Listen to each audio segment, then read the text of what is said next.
Well, welcome back. So happy to see you here.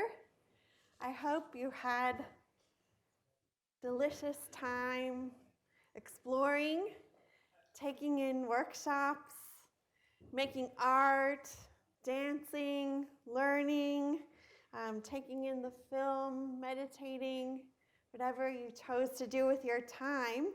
I looked across my notes from the day and I just made you a collection of words. And I thought we could gather back together for our last dynamic conversation of the day by just refilling ourselves with a little trace of where we've been. Agility, productivity, playground, sandbox, imagination deficit. Not us, but beauty, quiet, stories, care, culture, listening, ancestors, gratitude. So in our anchor session for today, we intentionally turn toward a discussion of something we've been pointing to all day, which is that amplifying the human in work organizations is an exercise in embracing and amplifying community. So our quilters have been teaching us to stitch communities together as we sit around the quilt and talk. Our workshop leaders have been showing us ways and skills that we can bring people together to listen and share. In the environmental movement, the study of regenerative communities is teaching us new ways of vitalizing, right? The ways that we live in conjunction and co-creation with all of life itself. And that is really the big picture of what amplifying human community offers us. And there is actually no one better to explore this idea than Dr. Darienne Hudson, President and CEO of the United Way for Southeastern Michigan, and community builder extraordinaire. Dr. Hudson started her career as an educator in the Detroit Public Schools and spent 4 years as superintendent of the Milwaukee Public Schools before turning her tremendous skills to her transformative leadership at the United Way. And she is joined in conversation today by our very own Dr. Gretchen Spreitzer, Associate Dean for Corporate and Executive Relations and a Faculty Advisory Board member at the Center for Positive Organizations. Thank you both. Thank you. Monica, before you leave, we want to say a big thank you to you. At the end, Monica's going to talk about some thank yous to all of the folks that were involved, but I know Monica will not be thanking herself. So Monica was really, along with the folks she'll be thanking at the end, but really the designer of this session. And I was talking to somebody just at the break right before this, and they said, gosh, the 2019 conference was amazing, and this one, I didn't think it was possible, but that it could be elevated. And she said that she really loved the arts emphasis in this one. And I thought, well, that is, Monica and her team really thought about what would be ways to allow people to fully engage in what we're doing. So thank you. Let's give Monica a big thank you.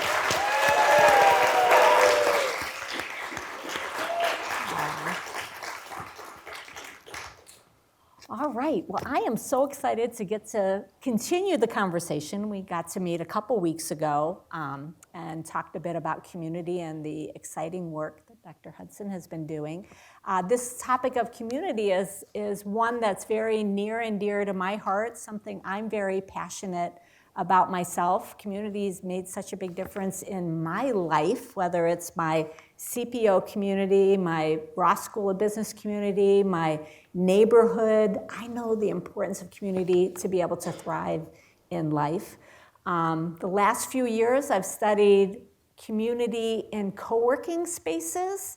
And most recently, I've been working with two colleagues, Chris Porath, who recently wrote a book about how community enables thriving, And Chris Gibson, we have a literature review of the research on community that we're working on right now. And what we found is that there's kind of two perspectives on community out in the world. One is about community as place. So community as like a geographic location. So the city of Ann Arbor, a community. The University of Michigan, a community. It's a kind of a geographic area. The second definition of community comes more from psychology. The first one more sociology and geography. The second more psychology, and it's about a sense of togetherness. Coming from the common word, we talked about compassion before, that word calm means togetherness, withness, connection. And why am I sharing this with you? Because I think the work that you do with the United Way brings both of those together. So you're working with those neighborhood communities, those geographic communities, and you're really bringing the different parts of those communities together so that everyone in the community can thrive and feel like they're part of something. So I am very excited to continue the conversation to learn from you. So I'd like to start with some questions that are about your background and how community has made a difference to your own development as a person, as a leader. So what communities, and then later on we'll talk more about United Way, but in your development, growing up, early career, what kind of communities made a difference to you? Well, first I just want to say, we're on, okay. Well, first, I just want to say how thrilled I am to be here. I think this is a necessary conversation, not only because it's raining outside today, we need to be positive, but just with what's happening in the world, and just remembering that it is okay to bring positive spirit, especially when we're talking about community and the people that we're serving. I was raised by the village, so very fortunate. Both of my parents are very well educated. My dad was running a hospital, number 2 at a hospital when I was growing up. My mom was at the Red Cross. And so there was always this understanding that your education was the most important thing, but you also had an obligation and responsibility to serve and to be a contributing member of your community. My grandmother was a teacher. My maternal grandmother was a teacher, and so all of their friends were teachers, and we were just surrounded by people who just poured into us with all of their knowledge, all different walks of life. And so it really taught me from an early age that everyone can make a difference. Doesn't matter where you come from, how things start for you, even in small ways. You know, you can never underestimate the power of a single action. That's my favorite quote. And I was just reminded of that every single day. So very grateful. I grew up in the South. I'm from Virginia originally. I'm not a native of Detroit, but I am Detroit made for sure, with my master's from U of M and teaching in DPS. At that time, it's DPS-CD now. But very fortunate to have just had so many people that wrapped our arms around us and made sure we understood our history, who we are as Black people in this country, and also how we can take many of the struggles and strifes that we had and really turn it into a positive for our community. Yeah, that makes such a big difference. And knowing that you are a lifelong educator, you mentioned Detroit Public Schools, also the superintendent of Milwaukee Public Schools. How do you see community as important for educating people, for lifting up young people? What's the role of community in our educational process? It is essential. Our children are whole beings, and so they are shaped by the people and the environment that they're growing in. When I started, I was a teacher at a Comer school. So Comer kind of predates the community school concept, wraparound services. And so just from day one, understanding that we had to have a number of different people who were tied into this to make sure that our children could be successful, whether it was attendance or a social worker, a counselor, different therapists that were there for the children. I was a cheerleading coach with the Police Athletic League. We had a basketball team. And so it took all of these different elements to make sure that our children could succeed. But none of it mattered mattered if the community couldn't be a part of it. And so we definitely had an open door, if you will, and it was just understood that our parents were meant to be a part of this. And I was fortunate, all of the different superintendents that I worked with in Philadelphia and Clayton County schools had a real understanding that our children were the most important part of all of the work that we do, but the parents were partners. All of our parents have to be a part of the equation. So I don't know how you do this work seriously in education if you're not taking into account all of the different people who help shape a child's life. Yeah, and with the school systems now, in Ann Arbor, we're having a lot of financial difficulty right now. We really need the solution to be a community solution where all the stakeholders are coming together to make a big difference. So where have you seen some of the biggest success stories in amplifying community in your work as an educator? So before I can answer that, I feel like I kind of left something out that I really wanted to lift for everyone in terms of not only how I define success, but perhaps what's in my head when we go into these different partnerships. So when I started as a teacher in September of 2001. Wow. Yeah. So 9/11 was my Big first timing, first month of teaching. Was in Detroit? Yes, and I was in Detroit. And so just understanding what was happening in our community, the conversations that were happening around different ethnic groups and how important it was for my children to not hate, to not stereotype, and to try to have them understand what was happening because they thought Detroit was going to be one of the targets. And so, and I'll just interrupt for a second. For those of you that aren't from the area, we have the largest Arab American population here in southeastern Michigan in the United States. Yes, and we have the museum that's here now also, and we work very closely with that community. But at that time, that museum wasn't here yet, and so that helped really shape my understanding that you've got to find ways to be able to bring what's happening in the world to the level of a 9-year-old to be able to have that conversation because they're going to hear it anyway, and especially nowadays with social media. When I went to Harvard 4 years later to go through the urban superintendent's program, it was Hurricane Katrina that hit, and my parents live in Jackson, Mississippi, and so I remember a tree fell on the home, and there were a lot of different challenges that were happening then. Every single place, when I went to Milwaukee in 2012, it was right after Trayvon Martin had been killed, and so when I came here in 2018, it was the Parkland shooting. So all of these different things are constantly in my head because you have to ask ourselves, how does race, economics, education, it's like a collision course almost. And we go into our classrooms and we think that our children are able to put all of that aside and read and be able to do math, and that's just not the case. So for me, community was really essential because I was trying to learn and absorb what people were experiencing, how they were experiencing, before I could make any type of a decision.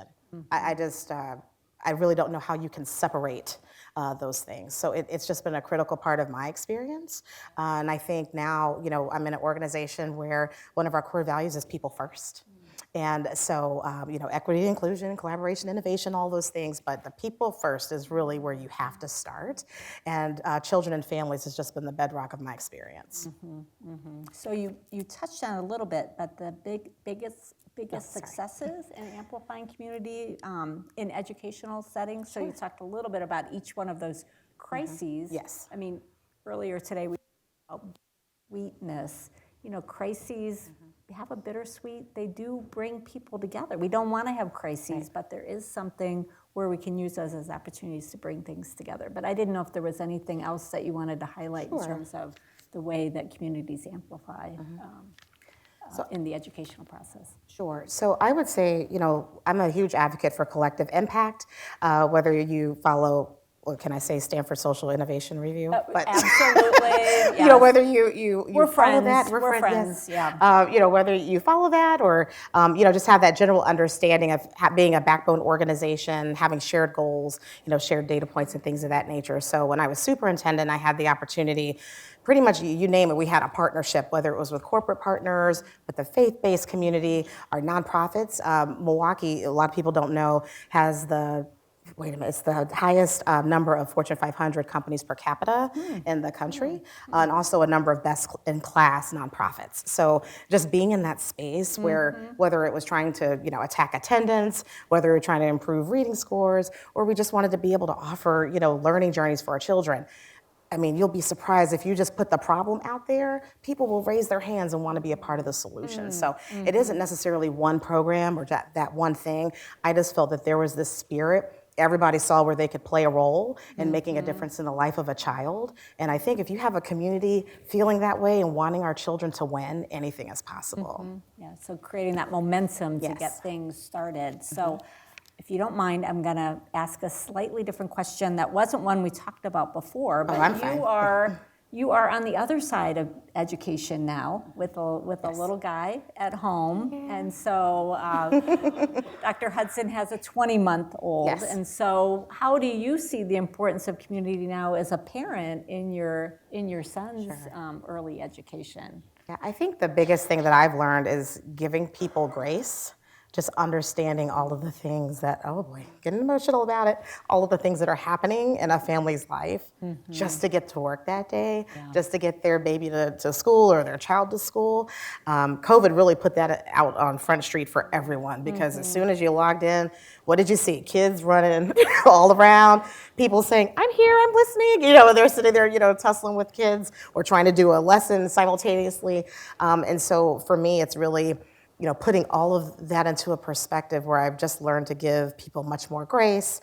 Every day Bryson's teaching me something. He could care less about me being president, CEO, or whatever. Right. I'm mom. Right. And I remember the other day, it was maybe last Wednesday, and I was working pretty late. And it was time for him to go to bed. And I was in my office, which is next to his nursery. And he walked in with his little book and did not care, his little feet. And he just put his book up and he turned around for me to put him on my lap. He didn't care that I had to get a presentation. People were laughing, right? We've all been there. I didn't care I had to get a presentation done. Didn't care about what was happening the next day. He's like, it's time for you to read my book. And so I would say it really grounds me and just really realizing what's important.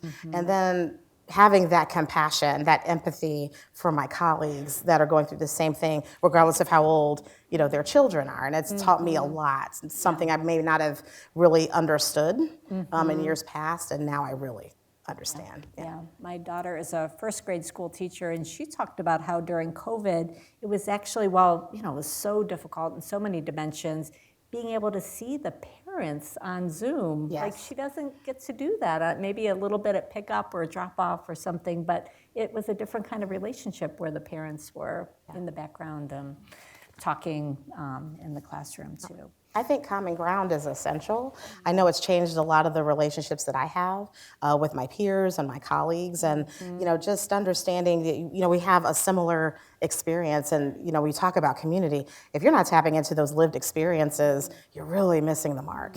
Understanding the backgrounds that people come from, what are those things that connect all of us? Because we're so caught up, especially in this country, just on how people look and what where they're from and what they believe. And there's so many things that if we just take a moment to actually think about it, we are much more connected than we think we are. And maybe in education, common ground might be more obvious, right? We're wanting kids to thrive. We're wanting them to educate. Let's shift a little bit and talk about the workplace. Let's talk a little bit about the work you do with United Way. I've heard Angela Williams, the CEO of United Way Worldwide, talk about United Way as a 135-year organization founded by a rabbi, a Catholic priest, a Lutheran minister, and a Presbyterian minister who got together and agreed to work jointly to collect the time, talent, and treasure of their community into a community chest. Talk about common ground, trying to bring a variety of different people together. How does this legacy of bringing people from all of these backgrounds, how does that legacy shape what you do today? We're powered by people. That's really our superpower as an organization. Just people from all different walks of life. We're United Way. So, a lot of times my peers, my colleagues will come up to me and say, are you okay? How are you holding up? Because you have to take care of everyone. But it also means you get the best thinking of people in our community. And so for us, when I hear that story, I think about our history. People may not realize, United Way runs a workplace campaign. University of Michigan is the largest one in Washtenaw County. Thank you very much. Yay, And thank you to all who are donating. But it really started in 1949 with Ford and UAW after World War II, trying to make sure that we could continue to have the same level of giving after the war. And so they came together to start the payroll deductions that we still run today with the workplace campaign. That So is huge it is. to be It's able really to have significant that, because that's the whole, the foundation for Mm-hmm. United Way. So I think about that all the time. And, when COVID hit and people were really turning to us and there was a lot of uncertainty, what were we going to do? Where were we going to start? Is this a 2-week thing? Do you think it's a 2-month thing? I just kept remembering, like, okay, they've done this in the past. Our organization has done this in the past. So we need to think about how we can build a fund, how we can build a table for people to come together to really tackle these tough issues. So, for us, when I think about the history we have and just even looking around, I'm always like, okay, who has the next great idea? Who's that person who's just going to raise their hand and say, you know what, I want to tackle this issue United Way. I'm just going to come and I want to be a part of the change. That's our legacy. So the 21-day equity challenge was started in Washtenaw County. I don't know if everyone Can you say realizes more that. about what that is, Sure. the So we're actually 21-day? getting pretty close to that. It's starting in a few weeks. But essentially, it's a day of learning for 21 days in a row that's focused on everything from our identity, understanding different issues that impact our community as it relates to social inequities, systemic racism, and a lot of isms, if you will. So really understanding all of the different communities that define us and ways that we as individuals can learn, grow, and be able to make a difference. So that started here in 2020.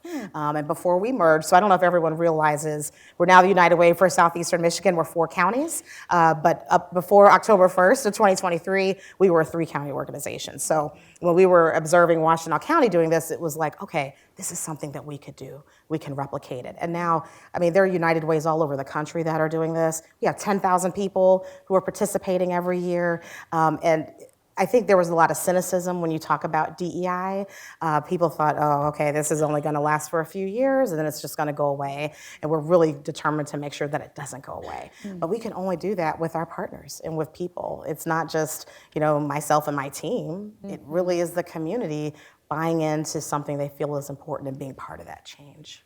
So when you use the word partners seem to be a really important part of building community. Absolutely. We're on the same page. We've got some common ground. Who are the most important partners in the work that you do at United Way? You mentioned employers. That seems really important. I know each year we have a campaign. Jerry Davis over there, I think, are you for Ross? Are you the Ross School of Business key person?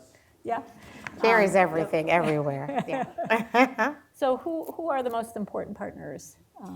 I honestly feel like the people that we are serving are most important. We are very focused on a population that's called ALICE. ALICE is an acronym.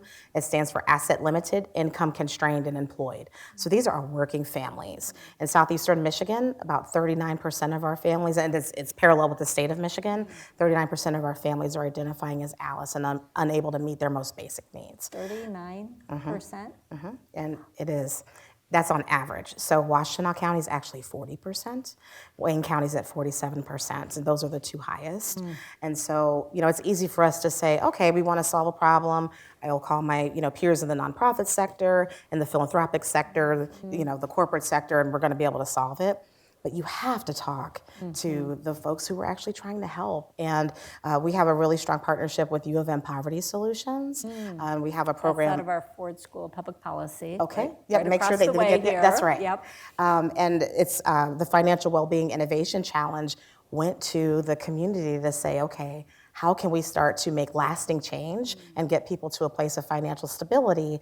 And the answers came from the community. They didn't come from us. So, of course, I could rattle off all of the partners who obviously make this work so essential.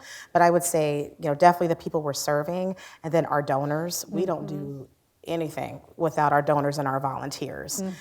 Give, advocate, volunteer, it's more than a tagline. Again, it just keeps going back to people.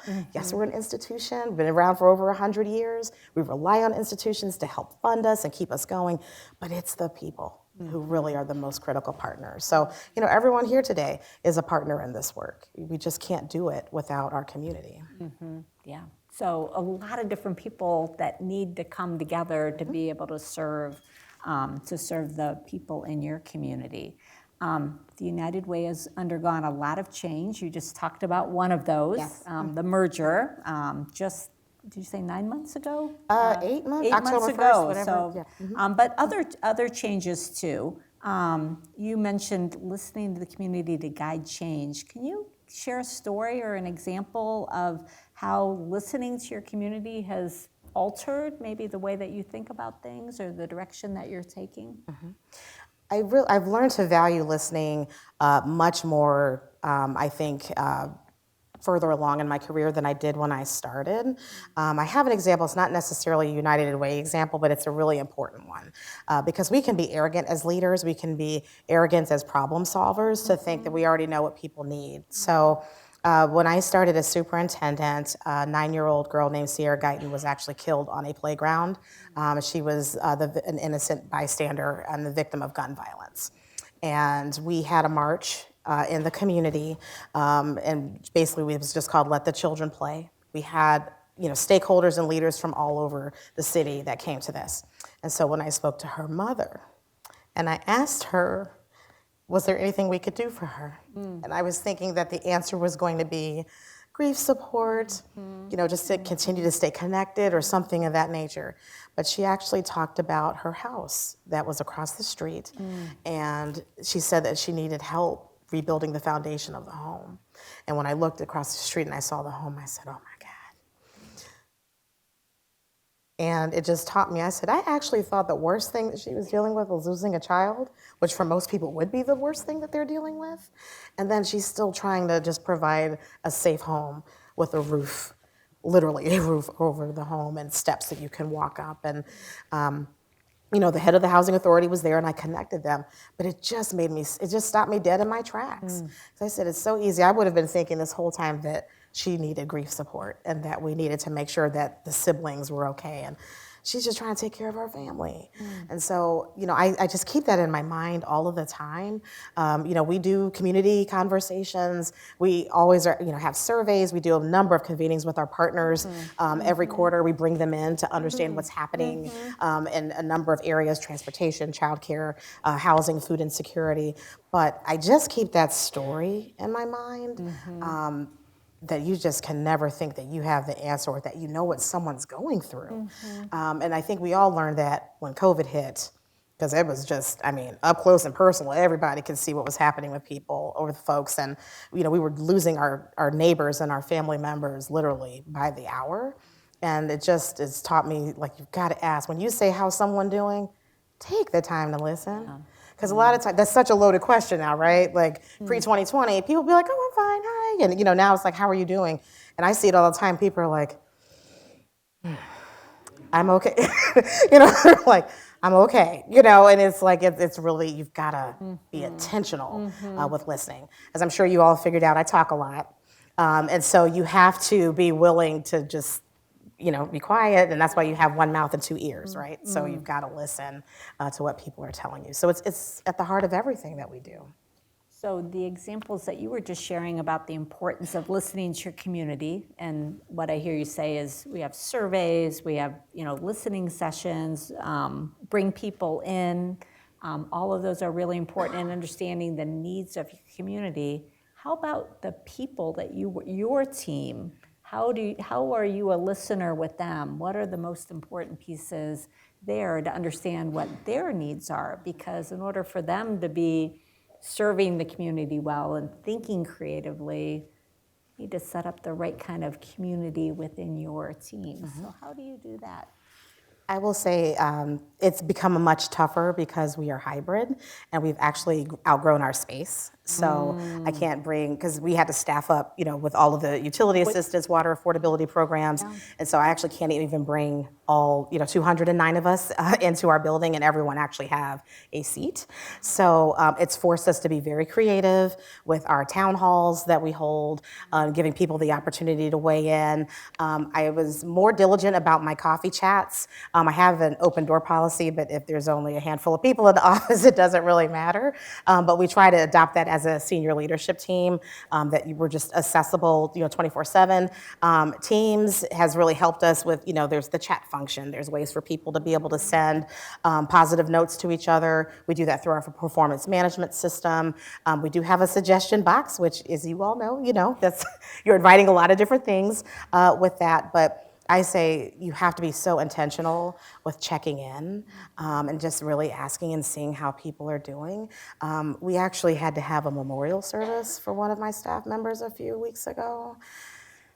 Yeah, and it was just so sobering because this was a woman who was just so positive. Her name is Rose Martin, so positive, just loved on everyone. I mean, she just truly just gave that aura of God's love on earth. And, we lost her to cancer. And when we all came together, for many of us, that was the first time we'd actually been together in person for quite some time. And so it's just a reminder, we've got to be intentional about bringing people together.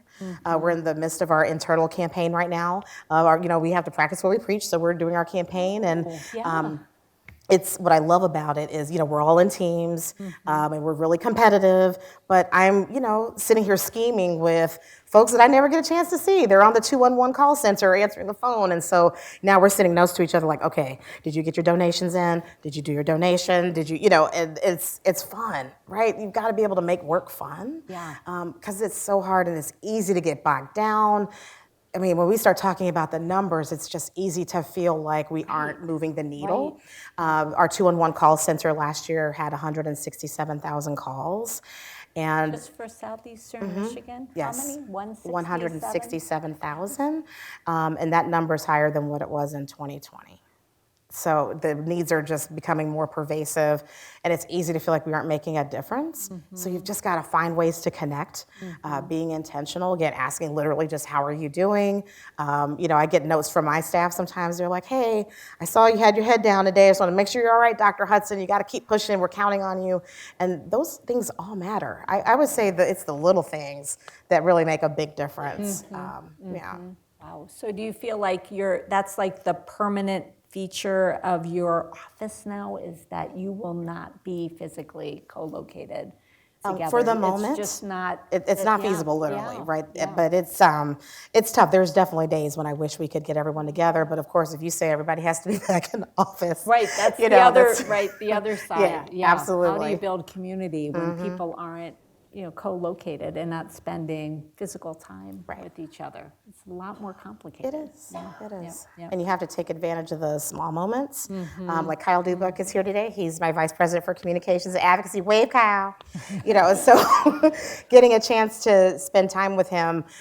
When I'm at these events, I'm supposed to be networking and meeting new friends, but we don't get a chance to actually be in the same place a lot. So we're sitting here trying to catch up on all these things, and that connection's important. It just can't be understated. So your community is made up of multiple stakeholders who might not always agree. That's very true. So how do you listen and sort out those different perspectives in your community and not allow it to get fractured over time? I would say that the data is really important. So whether we're talking about ALICE numbers, whether we're looking at labor statistics or what have you, to be able to say what is actually happening in our community, and to be able to not only recite the percentages, but to have people understand these are real folks. Wisconsin was a purple state, Michigan is a purple state. So I always found, when I had people who had different ideas about how to educate children, or even, how we should be, administering support to the community. But if you talk about what the real problems are and use data, I find that actually somewhat quiets the noise and gets people focused on what we need to do. I remember this was probably 2021. It was one of our campaign cabinet meetings, and I got a text from my impact VP that said, we have a emergency at the food pantry. There's a line of 600 people, and there's not enough food. And, I just broke into tears. I was so upset. And this is like literally I'm doing, having a conversation kind of like this one. And I just said, you all, we've got a major problem. And I remember there were people on the call who literally just started like swiping their credit cards. They were picking up the phone, calling their staff in their offices and saying, you've got to get over there now, find out what they need and get it there. And there's examples of that all around. We advocate for gun safety legislation, and we're very proactive in that. But the conversation started off pretty contested. I'm sure you can appreciate that. But it wasn't until, so this was after Oxford and before Michigan State. But once Michigan State. Kind of both southeastern Michigan Unfortunately. actual examples. But once Michigan State happened, there were no more. I mean, it was like, what are you all waiting on? Wow. Get it moving. So I would say maybe there's two things, data, but then sadly, sometimes it really does take something tragic A common or catastrophic experience of people. to bring people together. And you mentioned bittersweet. That's definitely, I think, what happens frequently when tragedy hits, when crisis hits, is now everybody's going to come and work together. We've been biting each other's necks for the past, however many years, and then something like that shakes a community so much where we just put all of the differences aside and just focus on what we need to do to resolve the issue. So inevitably, sometimes there will be conflicts where there isn't part that of the common work. experience. Do you have ways that you sort? I hear you talk about listening being really important. Are there some other ways that you try to resolve those kind of conflicts when the differences seem really insurmountable? I don't know that I have the answer to that. I think a big part of it is just trying to understand where people are coming from, being able to really articulate a point of view and a perspective. When we started our 21-day equity challenge, we had significant issues with some of our donors who were not in favor of having these conversations. Again, this is back in 2020. After George Floyd, and there was just a lot of contention and unrest. And we're the United Way; we represent everyone, and this is a happy place for people. And so, why are we talking about race? Why are we talking about DEI? Why are we doing that? And it was really hard for some people to buy into the direction we were moving in, and so they stopped funding us. I remember one of my board members works at one of our local, financial institutions, and he started getting all of these calls from clients and things of that nature. So. I think, again, when you start with data, when you create a space for people to be able to voice their concerns and not just listen in a trivial way, but to really be able to explain, like, this is why we're going after this in the way that we are. So I talked about Alice. 39% of Michiganders are struggling to meet their basic needs. When you start to disaggregate that by race, gender, and age, it's a very different conversation. So 60% of Black Michiganders are struggling. 66% of our Latinx community is struggling. 73% of single female-headed households in the state of Michigan are struggling. And then our seniors, 66%. And it's the same thing for Gen Z or whatever generations after Gen Z. So it's really, when you start to use those numbers, it just forces a very different type of conversation. So even if people don't like it, at least they understand the why. We have data that tells us we've got to talk about these tough issues, and we have to create programs, systems, solutions that are actually going to tackle that. So that's why I just keep coming back to the data as a starting place, because if you don't have it, then it just sounds like Darienne thinks it's a really important thing to do, not all of the things that are happening in our community are telling us that this is an important thing to do. Yeah, so you had pointed me in our initial conversation to your Alice report, and it is so compelling. I mean, it's on their website. Take a look. I mean, the way that you put that together to create a story of where the most important needs are and how they're being addressed. You talked about data. Data often is linked to technology. So can we talk a little bit about how technology has been important for you as a leader, building community, creating good connections with different stakeholders? How does technology play out in the work you do? So technology's been a game changer. I think the way we even talk about it, it really is a catalyst in an organization. It's a strategy in an organization. It's not just, there's the computers and, I mean, it really is essential, especially in today's world. Technology is a basic need with ALICE. It's one of the pillars of the ALICE program. So we had several different initiatives that I'll just lift. One is Connect 313. That's a partnership with rocket companies and the city of Detroit, but it's anchored in community. So when we started in, actually it was 2019, Detroit was one of the least connected cities in the country. Now it's a model for how you can make sure that people have digital literacy, that they have access to a smartphone, tablets, laptops, and also that they have the broadband necessary. So we were able to take advantage of a number of COVID-era resources, the Affordable Connectivity Program, the emergency broadband benefits to help get the resources into the community. But we now have 21 community tech hubs that people can literally just go to and have access to be able to get jobs, to do telehealth appointments. I use my phone. I have little push messages from my son's daycare that tell me how the day's going, right? I mean, you name it, people need technology. Yeah. So, I would say internally for us, it's definitely part of our strategy, but externally, it's a basic need. Everyone should have access to that. I think you all told me there's 550 people that are listening right now from live stream. It just really has expanded possibilities. And, again, when I think about what I want most for our children, I just want them to know what's possible, what's right at their fingertips. We have an initiative called Tech United, and it's about 12 companies now of chief digital officers, innovation officers, tech officers who've come together. Actually, Anoop Popat from Systems Technology Group is the chair. He's a U of M alum. We run deep in a United Way, and so he's been very intentional about bringing them together to help get one-to-one devices now in all of our community schools. That's 4 different school districts.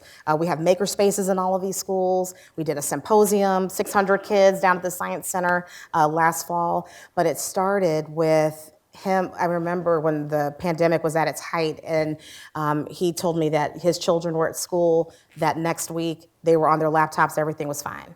But when he realized that that wasn't happening universally across our region, he got mad about it. And that's the thing, if there's something, for those of you, that we're sitting here today, there's something that's keeping you up at night that you're really mad about, that you want to make a difference, just tell someone else. It's just amazing what happens, because he was like, Darienne, are you serious? You mean to tell me these kids don't have laptops? Like, that was the conversation. And he was like, oh, and he started calling all of his friends. He's like, you have to come to this. We're going to build this from the ground up. We're going to make this happen. And so, now we have all of these things to celebrate. I just wanted to give that example, not as this is what we do at United Way speech, but just when you have a crazy idea, you've got to tell someone. If there's something that's really upsetting you, you've got to do something about it. And everyone can make a difference. And so, now we're trying to figure out how we expand, in other counties and other school systems. But it just starts with really looking at what you want most for your community, what you want for your families. And if someone else doesn't have it, you've got to do something about it. Our conference theme is amplified. And that's, I think the examples you're talking about are how things are amplified. You've also mentioned other counties multiple times. How do you share best practices and learn from each other, outside of your United Way with other United Ways? There's a number of different ways. We have over 1,000 United Ways around the world. I get to serve on the United Way Worldwide Board of Directors as a member CEO, myself and 3 other colleagues. But there's a number of different networks, roll-alike groups. All of the CFOs get together, the CEOs get together. I'm part of the Black Professionals Alliance. There's a group, that's a couple of groups that are focused regionally. So there's just a number of ways for us to be connected. I would say during, at the height of and I keep going back to COVID because we're talking about community and how you amplify. That's just the best example that I have. I remember we were contacted from Black Entertainment Television. They wanted to partner with cities that had high African-American populations because we were dying so rapidly during COVID. And so we were connected across the country. United Way is hyper-local. There's a United Way in every community. That's our greatest strength. And so being able to work across the country with my peers, it really was a roadmap for how we should do this at all times. Those are great examples. So you mentioned just a moment ago the University of Michigan partnership. I think I heard you say something about a partnership with the rocket company. Is that right? Rocket About the- companies, yes. Yeah. So can you talk a little bit about how community plays a role with these kind of public-private partnerships that you have through the United Way? Sure. Pretty much any program, if I was to name, focused on food, focused on housing, focused on, people getting their taxes done, it is anchored in a partnership. Whether that partnership is with a nonprofit, with a business partnership, with community members. I mean, we really can't do our work without having these deeply rooted partnerships. So, I always say when I'm speaking on behalf of United Way, I'm really representing everyone. Our 211 call center is connected to 1,300 nonprofits that we provide referrals for. And so, just by design, we are connected to our community. So, I could rattle off a 1,000 programs, but it really is just our way of doing business. And I'm just trying to think, I don't think there's ever been anything that we said, oh, we're just going to do this to take the lead. I mean, it just doesn't happen with United Way. Everything is connected to a partner. One of our themes earlier, Dr. Hudson, was about bittersweet, how the implications of recognizing not just the sweet in life, not just the positive, but also the parts that are bitter. A lot of times we think of community as being something that has really positive outcomes, and my literature review is showing that. But I think there are some bittersweet aspects of being part of communities too. Can you share a little bit about how you see kind of bittersweet, like being part of being a community, and how it also could elevate us? Sure. So this is more of a personal example. I don't know that it's necessarily relevant for today, but I just think it's, when I hear bittersweet, that's the first example I always think of. So my maternal grandmother earned her master's degree in the 1940s. And at that time, they were in Winston-Salem, North Carolina. My mother was a baby at that time, and she could not get her master's degree from North Carolina State University because she was Black. And so the alternative, and I don't know if people are familiar with segregation scholarships, but the alternative, basically, they offered her instead a degree at Columbia, Teachers College, Columbia University. And so she ended up taking advantage of that and got her master's in 2 years. Actually, and that's a long story we don't have time for today, but my husband's grandmother and my grandmother actually knew each other. Our mothers were roommates in college, so there's a whole thing there. But our grandmothers went to Columbia together. They left their babies back in North Carolina, and this was, I think, 1947, 1948 when they finished. And so I think about that all the time because the system that was as oppressive as Jim Crow was. My grandmother was one of 12. She was the only one to go to college, figured out how to get a master's degree with this oppressive system. So when I, got my master's from Harvard and my doctorate from Harvard, and people were like, oh, because I had 45 people at my graduation. And so people were like, oh, were you the first in your family to, go to an Ivy League? And I was like, no, actually I'm the second. My grandmother went to one. And I hold on to that. She paid for my mom's full tuition to go to school. My sister and I were left when she passed with enough savings from her savings to pay for our first year of college. And so I just think about that all the time. You have these oppressive systems. How do you still find your way to work through them? Because the next generation's counting on you to do it. And had she not done that, I wouldn't have gone to Spelman. My sister wouldn't have gone to Spelman. And so I hold on to that. So when we have these moments that are bittersweet, that's just always on my mind. And so COVID is the best example, but I could give dozens of others where, in this time of great loss and just confusion and chaos, the community was able to rally like I've just never seen before, and everyone understanding we are literally trying to save people's lives. There's just no time for any kind of, for that, you've got to really pull together at this moment. And we've learned some ways to build tables, bringing everybody in. When we were doing all of the grant making, we had like maybe 15 different organizations that were sitting there with us to help us. 211 call center, we were getting 1,500 calls a day. We had Delta Dental, DTE, rocket companies. I mean, people were just volunteering from everywhere to help us absorb the volume of calls. So I just think there are a lot of examples of how we can come together. My prayer, when I really think about that word, can we just not wait till there's a tragedy or that there's some kind of catastrophic incident? we need to learn from these incidents and just try our best to follow that path at all times. Love that. So we're just about out of time. I have a couple lightning round questions for you. Fire and away. these are very short Okay. ones. So building community takes a lot of energy. Are you a coffee or tea person to keep your energy going? So actually, it's kind of neither. It's supposed to be short answer, I'm sorry. Dr. I'm Hudson. sorry. Sparkling ice is what I drink. Sparkling ice, very cold. Okay. All right. A favorite way you manage your energy? Meditation. Meditation. Oh, I love that. We did a little meditation early. And what is a favorite final question, favorite human community that you are part of? So I am a very proud member of Delta Sigma Theta Sorority Incorporated, and we just celebrated 25 years with my sorority sisters. I pledged at Spelman College. There are actually quite a few sorors from Eta Kappa chapter who attend U of M getting their master's degrees. There's several who are actually working here, and so believe it or not, we're everywhere. And so it's an organization 1 million strong around the world, and it's all anchored in sisterhood, scholarship, and service. And what another example of a powerful community that supports people. So let's give a very, very warm thank you to Dr. Hudson. Thank you very much. So I think Monica's going to come and close us out. Of our appreciation. Oh, Thank you, Hudson, Gretchen. Thank you much. for Thank you very much. Thank you.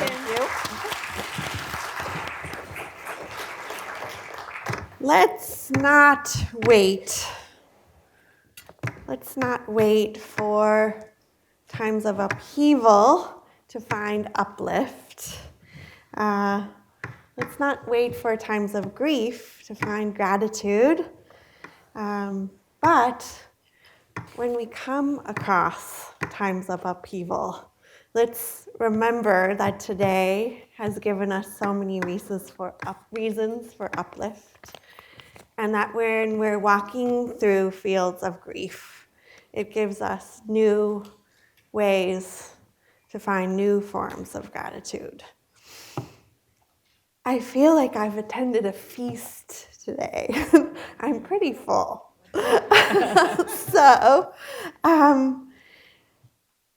I want to say that if any part of you loves any part of today, the graphic recordings are playing outside on a loop. Rana's beautiful work is going to be downloadable for all of you later to revisit the themes of the conference through her visual summaries. And we'll be in touch about recordings to re-watch the sessions that you found valuable. And if any part of you loves any part of today, come back next year, because I think we're going to do it again. And in fact, you could pull out your calendar and save the date right now. Because this conversation is too important to stop here. We want to invite you to come along with us and continue to learn with us all year round. If there's any part of you that loves any part of today, come and help us make the conversation stronger and better. Keep learning with us how to learn our way into the future that we want to live in together. And I want to say a few final thank yous, but I really can't say them alone. So I want to just call out the spirits who are up here with me. And if they're here embodied in the room, they're welcome to come and join me. Like I see Dr. Vic Strecker back there. If you'd like to come down and be thanked, I'd love for you to come and be here with me. Is Nick Hamilton Archer here? He may or may not have been able to stay. Dr. Chris Audane from the University Arts Initiative is someone I want to call up here in spirit. My co-host, Chris Murchison, out there in cyberspace, and all of our online attendees. We want to say thank you to you. Thank you to our speakers and our workshop leaders who have informed us and enriched us and filled us up today. And let's say an especially large thank you to the whole village of people backstage behind the curtains who have been taking good care of us.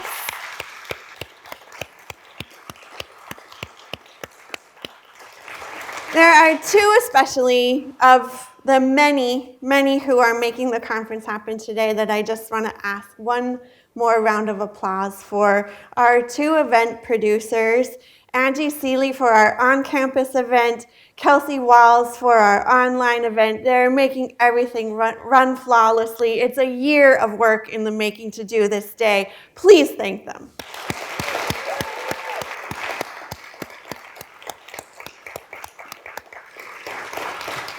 Okay, your sugar cubes are yours to take home with you, so don't forget to stop by and take it with you. And Vic, I wanted you to be with me up here, especially to recognize you and Kumanu as our sugar cube partners.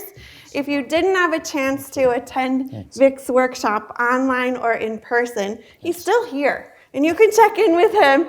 But his company, Kumanu, is doing well-being on purpose. He's doing the most rigorous research on purpose-driven life that you can find on this planet.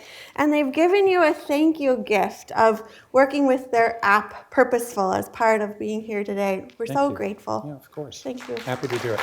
Yeah. And the most important thank you of all is to all of you for being here. So give yourselves a round of applause. And as I said, come join us all year or see you next year.